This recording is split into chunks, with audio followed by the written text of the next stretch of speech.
Next problem number 8 exercise मधलाच आहे. The sum of two angles. कोणाचे आहेत, ट्रायंगलचे आहेत का क्वाड्रिलॅटरलचे आहेत, काही फरक नाही पडत, अँगल्स जस्ट. सो पहिलं म्हटलंय सम ऑफ टू अँगल्स आणि ती आपल्याला किती आहे ते सांगितलंय आणि ते आहे 5 पाय. ओके, मोठा अँगल दिसतोय 5 पाय, रेडियनमध्ये आहे. ठीक आहे, आता ते मेजर्स माहिती नाहीत मला, आपण नाव घेऊ शकतो की मेजर अँगल ए म्हणू शकता प्लस मेजर अँगल बी म्हणू शकता. अगदी अँगल ए बी एवढी मोठी नावं देण्यापेक्षा आणि जरा आपलं कन्फ्युजन करण्यासाठी ए प्लस बी असं लिहिलं तरी चालेल. Angle A angle B is equal to 5 pi. Convert करून टाकू डिग्रीमध्ये. सो इंटू 180 बाय पाय करून टाका. So A plus B is equal to पायला पाय कॅन्सल होईल, 18 पंचे 90 आणि हा एक 900 डिग्री. मी म्हटलं मोठा अँगल आहे का ते तुमच्या आता लक्षात आलंच असेल. एक इक्वेशन मिळालं. आपण परवाच हे पण शिकलो की जेवढे नंबर ऑफ अननोन्स असतील तेवढे इक्वेशन असलेच पाहिजेत, नाही तर तुम्ही सोडवू नाही शकत. सो दुसरी कंडिशन अशी दिसते इथे बघा, इथे सम बद्दल बोलतायत, sum of two angles. Now they are talking about their differences. So आपण आता असं म्हणू शकतो, okay, subtraction of two angles किंवा आपण म्हणू डिफरन्स ऑफ टू अँगल्स. आणि तो अँगलचा डिफरन्स किती आहे तर तो बरं झालं 60 डिग्रीमध्येच दिला आहे. सो आता म्हणू शकता A minus B is equal to 60 degree.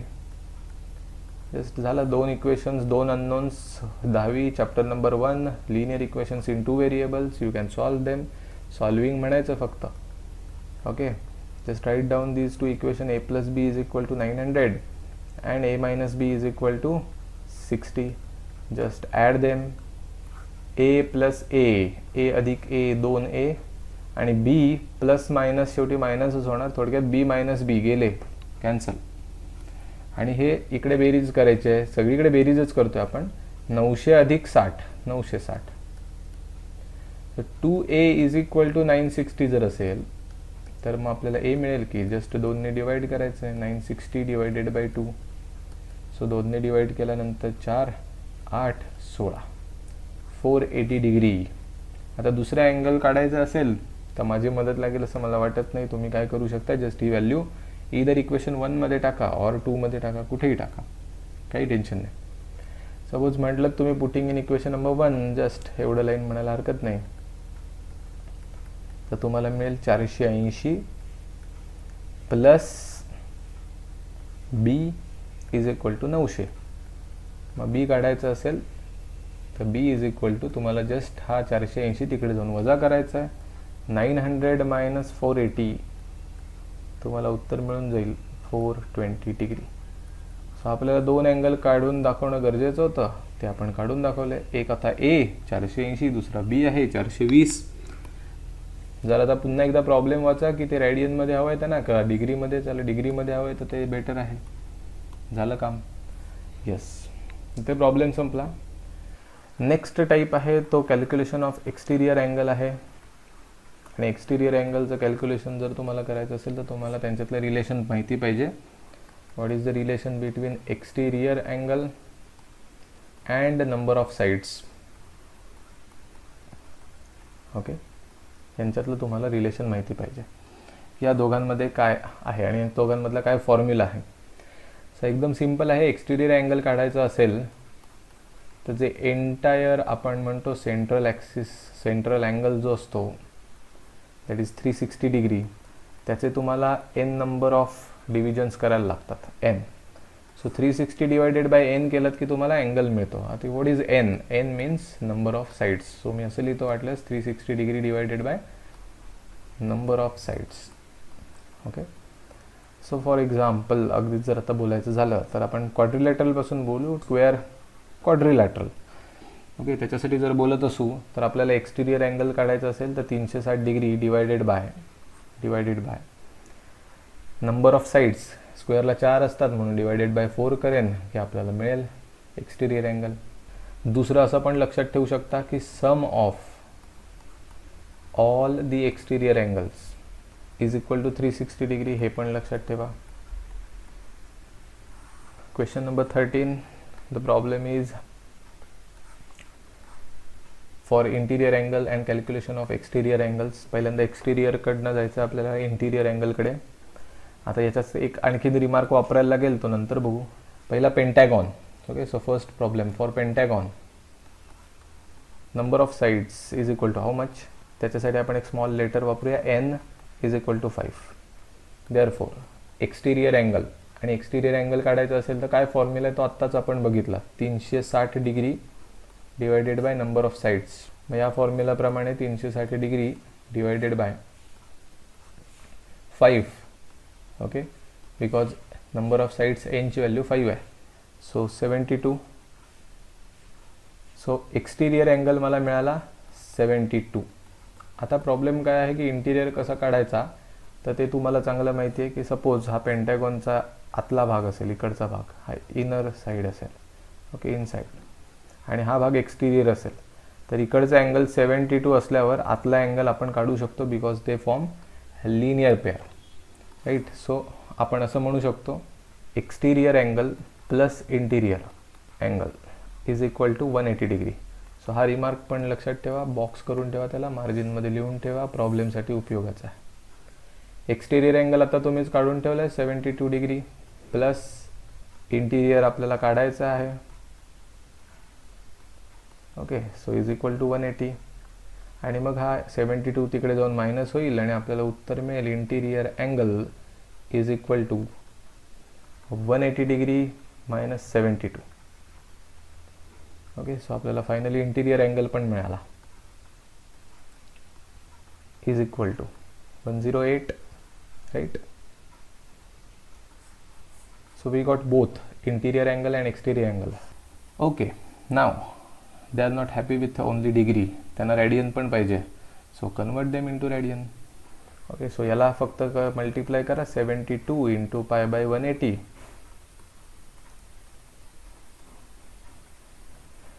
अठराने भाग जाईल 10. So 4 pi by 10 आला, means 2 pi by 5. ओके, आणि इथे 108, पुन्हा 108 ला इंटू पाय बाय 180 करा, त्याचं पण उत्तर तसंच मिळेल. 6 18 6 108 18 10 जा, so 6 pi by 10 means 3 pi by 5. So we got our answers, radian as well as in degree. Okay, हे नंतर अगदी प्रॉपर असं व्यवस्थित लिहिलं तरी चालेल की exterior angle in radian is equal to 72 into pi by 180 and blah blah blah, सगळं तुम्ही करू शकता. So exterior angle interior angle मी एक प्रॉब्लेम करून दाखवला. हेक्सॅगॉनसाठी नंबर ऑफ साइड्स किती असतील? 6. सेप्टॅगॉन 7. टॅगॉन बस, त्याने डिवाइड करा, नंतर कॅल्क्युलेशन करा. आज आपण लेक्चरमध्ये इथेच थांबू, भेटूया पुन्हा एकदा नेक्स्ट व्हिडिओमध्ये. एक सॉल्व प्रॉब्लेम आपल्यासमोर आहे ज्याच्यामध्ये म्हटलं आहे the measures of angles of triangle are in A P. This A P is nothing but arithmetic progression. ठीक आहे, अरिथमॅटिक प्रोग्रेशन. आता ए पी हे आपण 10th मध्ये शिकलेलो असतो, फक्त ते सगळं शिकायचं नाही आता पुन्हा एकदा, आणि ते सगळं लागणार पण नाही आहे. काही रिमार्क्स लागतील जे की खूप इम्पॉर्टंट आहेत, जसं की formula for nth term. Okay, nth टर्मसाठी फॉर्म्युला असतो Tn is equal to a plus n minus 1 times d. असा एक फॉर्म्युला तुम्ही शिकलेला आहात. nth टर्म म्हणजे काय? तर nth टर्म म्हणजे तुम्हाला जी काही कुठली टर्म हवी असेल, 5वी 6वी 7वी 8वी 10वी 50वी 100वी, अशी nth तुम्हाला जो हवा तो नंबर इथे पुट करा तुम्ही, त्या नंबरची टर्म तुम्हाला मिळू शकेल. त्याच्यासाठी ए लेटरची गरज पडते. ए लेटर म्हणजे त्या अरिथमॅटिक प्रोग्रेशनमधली फर्स्ट टर्म ज्याला आपण म्हणतो. त्याच्यानंतर डी म्हणजे त्याला आपण म्हणतो कॉमन डिफरन्स. हे वर्ड्स, हे शब्द तुम्हाला माहिती आहेत. आता हे ए पीचं उदाहरण काय आहे, एखादं एक्झाम्पल घ्यायचंच झालं तर 2 4 6 8 10 12, जे की एकाच अंकाने कायम वाढत चाललंय. ओके, सो वाढ होण्याची जी प्रक्रिया आहे ती एका फिक्स्ड नंबरने झाली पाहिजे. सगळे ए पीमधले नंबर्स पॉझिटिव्हच असावेत असा काही नियम नाही, निगेटिव्ह असू शकतात. जसं की मी घेऊ शकतो -30, then -25, then -20, then -15, -10, -5, then 0 and then 5, 10, 50. So every time +5 +5 +5 अशी वाढ होत चालली आहे. सो कितीने तुम्ही तो नंबर वाढवताय किंवा कमी करताय तो नंबर सांगतो आपल्याला कॉमन डिफरन्स, की 5 ने वाढ होत चालली आहे दरवेळेला. +5 पुढच्या नंबरमध्ये दरवेळेला +5 ॲड आपण करत चाललोय. So common difference is +5. First term of the AP आपण लेफ्ट टू राईट वाचतो म्हणून आपल्यासाठी ही फर्स्ट टर्म असेल, दॅट इज -30. आणि मग त्याच्यावरनं nth टर्म, आता इथे 8-10 टर्म असतील. मी असं विचारू शकतो तुम्हाला, मला इथून पुढची 100वी टर्म सांगा किंवा या पॉईंटपासून पुढची 100वी टर्म सांगा. तर आपण ती काढू शकत होतो. AP वरचे प्रॉब्लेम्स तुम्ही 10th मध्ये सोडवलेतच. सो हा त्याचा बेसिक पार्ट झाला. दुसरा महत्त्वाचा एक रिमार्क्स होते. कधी कधी काय होतं, आपल्याला असा प्रॉब्लेम पडतो, 2 terms are in AP, 3 terms are in AP, 4 terms are in AP, 5 terms are in AP. की if you are suppose to take 3 terms in AP, take middle term A. First टर्मला A नका म्हणू, middle टर्मला A म्हणा. पुढची term कुठली असेल तर A + D and A - D. Because आपल्याला एवढं माहिती नसेल की ऑलवेज 1नेच वाढेल. जो काही कॉमन डिफरन्स आहे तो पुढे एक घ्या, एक मागे घ्या. सो हे AP मध्ये झालं. सो मिडल टर्म तुम्ही सिलेक्ट करा, पुढचा एक घ्या, मागचा एक घ्या. सध्या आपल्याला म्हटलं की काय AP मध्ये आहे, तर म्हटलं measures of angles of triangle. Triangle म्हटल्यानंतर 3 अँगल्स म्हटल्यानंतर 3 व्हॅल्यूज आणि त्या AP मध्ये आहेत. So we need 3 terms in AP. So always take 3 terms in AP as middle term A, next term is A + D and the previous term is A - D. It is better to take these values because याच्यामध्ये थोडासा काय फायदा होतो तो आता पुढे लक्षात येईलच तुम्हाला. ठीक आहे, हा एक पार्ट झाला. नेक्स्ट आता प्रॉब्लेमकडे वळूया. आता इथे म्हटलंय measures of angles of triangle R in AP. मला माहित नाही ते अँगल्स कुठले आहेत. सो लेट असं म्हणूया की ओके, द 3 अँगल्स आर, जे ट्रायंगलचे आहेत ते कुठले कुठले घेऊया. एक म्हणजे A, त्याच्या पुढचा A + D आणि A - D. हे 3 अँगल्स घेतले. व्हॅल्यू जरा वेगळ्याच विचित्र दिसत आहेत. एका अँगलची व्हॅल्यू A - D आहे, दुसऱ्याची A आहे आणि तिसऱ्याची A + D आहे. म्हणजे ते AP मध्ये आहेत ते म्हणायला सोपं पडतं. ओके, इथे आपण म्हणू here A - D, A and A + D R in AP. Arithmetic progression. पुढे बघूया काय म्हणतात हे. इथे म्हणतात the smallest angle is 40. Smallest angle कुठला असेल या तिघांमधलं, तुम्हाला काय वाटतं? A - D.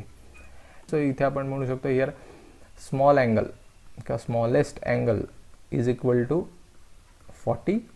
मीन्स इनडायरेक्टली त्याने तुम्हाला सांगितलं this A - D is equal to 40. This is equation in 2 variables. म्हणजे आता मला काहीही करून अजून एक इक्वेशन मिळवायलाच लागणार, त्याच्याशिवाय पर्याय नाही. आता डायरेक्ट बघितलं पुढे काही डेटा न देता प्रॉब्लेम देतात की फाइंड अँगल्स. मग आता लक्षात आलं की आपल्याला वापरायला लागेल आपल्याकडे जे अस्त्र आहे ते म्हणजे ट्रायंगलबद्दल, की we know sum of angles is equal to 180 degree. आता हे डिग्रीमध्येच का घेतलं, पाय का नाही घेतलं? रॅडियनमध्ये कोण डोक्याला ताप करून घेईल? अँगल्स इन डिग्री मोजा, मग काय हवं ते कन्व्हर्जन करू शकता. सो सम काढायचे आहे. पहिला अँगल आहे A - D प्लस दुसरा अँगल आहे A प्लस तिसरा अँगल आहे A + D. इथे एक -D दिसेल आणि इथे एक +D दिसेल, ते गायब होऊन जातात. ओके, मग ते गेल्यानंतर कोण दिसतंय तुम्हाला? इथे एक A दिसेल प्लस इथे एक A दिसेल प्लस इकडे एक A दिसेल. A + A + A 3A झाले. पलीकडे कोण आहे? 180. मला एक इक्वेशन पाहिजे होतं, हे होतंच पहिलं, हे आणखीन एक मिळालं. पण हे चांगलं आहे, हे लिनियर इक्वेशन आहे आणि 1 व्हेरिएबलच आहे. चला हे सुटून जाईल. A = 180 डिग्री डिवायडेड बाय 3 म्हणजे A = 60 डिग्री येईल. सो मला असं म्हणायचं होतं, आता हा 60 डिग्री मिळाला आहे, त्याच्यावरनं D काढणं एक्सपेक्टेड आहे, ते आता D काढूया. सो ही जी व्हॅल्यू आहे ती इक्वेशन नंबर 1 मध्ये टाकायला हरकत नाही. देअरफॉर इन इक्वेशन नंबर 1 कसं दिसेल? A ची value 60 - D is equal to 40. 40 इकडे येईल. So D is equal to 20 degree. Nice. आता फर्स्ट टर्म माहिती आहे आपल्याला 60 डिग्री, त्याच्यात प्लस D केले म्हणजे हा 80 असेल. 20 ॲड केल्यावर आणि ह्याच्यातनं 20 कमी केल्यावर हा 40 असेल. सो 40, 60 आणि 80 अशा त्या व्हॅल्यूज असतील त्या ट्रायंगलचे जे अँगल्स आहेत ते. बघा AP मध्ये आहेत, दरवेळेला 20 ने वाढ होते. AP मध्ये झाले. एक अँगल सगळ्यात छोटा आहे तो 40 आहे आणि जो मोठा आहे तो 80 आहे. मधला आहे तो 60 आहे. फायनली तुम्हाला असं उत्तर लिहायला लागेल की अँगल्स आर, जे 3 अँगल्स आहेत ते. ओके, त्यातला पहिला होता ए मायनस डी, दुसरा होता ए आणि तिसरा होता A plus D is equal to एची व्हॅल्यू आपल्याला माहिती आहे 60 मायनस डीची 20, सो 60 डिग्री मायनस 20 डिग्री 40 डिग्री. एची व्हॅल्यू डायरेक्ट 60 डिग्रीच लिहायची आहे आणि ए प्लस डीची 60 degree plus 20 degree is equal to 80 degree is equal to, आता याचं conversion, so 40 degree into pi by 180 करा. ओके, 0 0 कॅन्सल होईल. 2 पाय बाय 9 2ने भाग जाईल वरती आणि खाली रेडियन. त्याच्यानंतर 60 डिग्रीचं तर करायची गरजच नाही, पाय बाय 3 सगळ्यांनाच माहिती आहे. 80 डिग्रीचं करायला लागेल, 80 इंटू पाय बाय 180, 0 0 कॅन्सल करा, 2ने भाग घालवू शकता, 2 चौक 8, 2 9 18, 4 pi by 9 radian. So we got these values 2 pi by 9, pi by 3 and 4 pi by 3. त्यांना डिग्री रेडियन दोन्ही पाहिजे म्हणून त्यांनी ते आपण दिलं होतं. That's it. Next problem question number 10. हा एक्सरसाइज मधला प्रॉब्लेम आहे. बघतो आपण की ज्याच्यामध्ये the measures of angles of a triangle R in AP. Again the same one and the same thing. तर तुम्ही माझ्याबरोबर लिहायला हरकत नाही. द अँगल्स आर, आपण ते अज्युम करायचे, पहिला ए, त्याच्या आधीचा ए मायनस डी आणि त्याच्या पुढचा ए प्लस डी. हे स्पेसिफिक अँगल्स घ्यावेत जर AP मध्ये आहे असं म्हटलं तर, त्याचा एक फायदा असतो. पुढचं एक घेऊया. The angles are in AP. The angles are in AP arithmetic progression मध्ये आहे ते कमेंट केली, मेन्शन केलं म्हणूनच हे घेतलेत. पुढे म्हटलंय the greatest is, the greatest सगळ्यात जो मोठा असेल तो, सो आपला प्लसवाला आपण पकडूया मोठा. Greatest is 5 times the smallest. मग आधी स्मॉलेस्ट बघायला पाहिजे हा, सो आपण ते कमेंट करू शकतो. Greatest angle is equal to A plus D. Smallest angle तो असेल ए मायनस डी. आणि मग त्याने एक जी कंडिशन दिली त्याचा उपयोग करू शकतो की हिअर ते म्हणतात की greatest angle A plus D, this is greatest angle, is 5 times the smallest is equal to 5 times A minus D. Small जो आहे त्याचा 5 पट आहे. सो देअरफॉर आपण हे एक इक्वेशन दिलं. हे सिम्प्लिफाय करायला लागेल. This is linear equation in 2 variables A and D, but simplify केल्याशिवाय आपल्याला काही त्याच्यातनं मिळणार नाही विशेष. So A plus D will keep this as it is, multiply by 5, 5 गुणिले ए 5a मायनस 5d होतील. सगळे ए आणि डी एका साईडला घेऊन या, सगळे लेफ्ट साईडला आणतो. सो ए प्लस डी इथे होतेच ओरिजिनली, 5a तिकडे गेला मायनस 5a झाला. डी 5d निगेटिव्ह आहे, तिकडे जाऊन पॉझिटिव्ह 5d झाले, इज इक्वल टू 0. देन ए वाले तुम्ही एकत्र करू शकता. ए वाले ए मायनस 5d म्हणजे minus 4d, sorry 4a. A minus 5a is equal to minus 4a. 1 minus 5 4 and मोठ्याचं चिन्ह हे तुम्हाला आता चांगलं माहिती आहे. And D plus 5d that means 6d is equal to 0.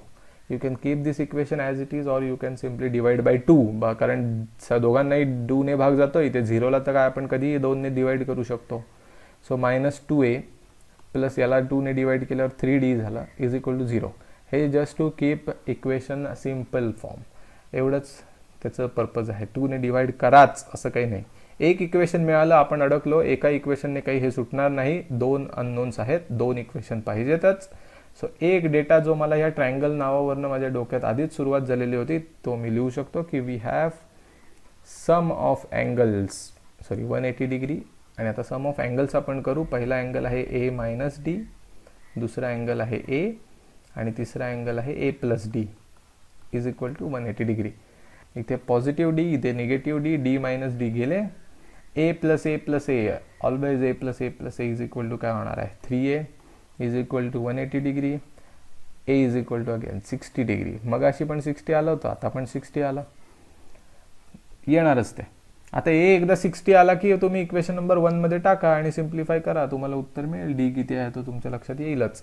आणि डी आला की मग आपण अँगल्स फाइंड करू, क्लोज करू. स्टेटमेंट व्यवस्थित लिहून घ्या, समजून घ्या. Therefore equation number 1 becomes like plus 3d is equal to 0. हे 120 होतील 6 जोडे आणि ते निगेटिव्ह आहेत, पलीकडे गेल्यावर पॉझिटिव्ह होतील. 3d is equal to 120. 3 ने डिवाइड केल्यावर d is equal to 40 degree. Excellent, हे उत्तर करेक्ट आहे. आणि मग असं तुम्ही अँगल्स म्हणू शकता. अँगल्स आर पहिल्यांदा आहे ए मायनस डी. ए आहे 60, then minus 40 is equal to 20 degree. Good. Then A itself 60 degree. Then a plus b is equal to, it is 100. Then just multiply by pi by 180 to each and every angle and convert it into radian. First angle is a minus d is equal to 20 degree, so just multiply by pi by 180. You will get pi by 9, not 2 pi by 18, pi by 9. हे शून्य शून्य cancel करून 2 ने भाग घालवू शकता. a 60 degree, correct, pi by, and the last 80 degree is equal to, into pi by 180. So हे मी clear केला. 4 pi by 9. So here the angle is not 80, 100 degree. So इथे 100 degree ने आपण मल्टिप्लाय करतोय. So इथे 5 pi by 9 is the right answer. Good.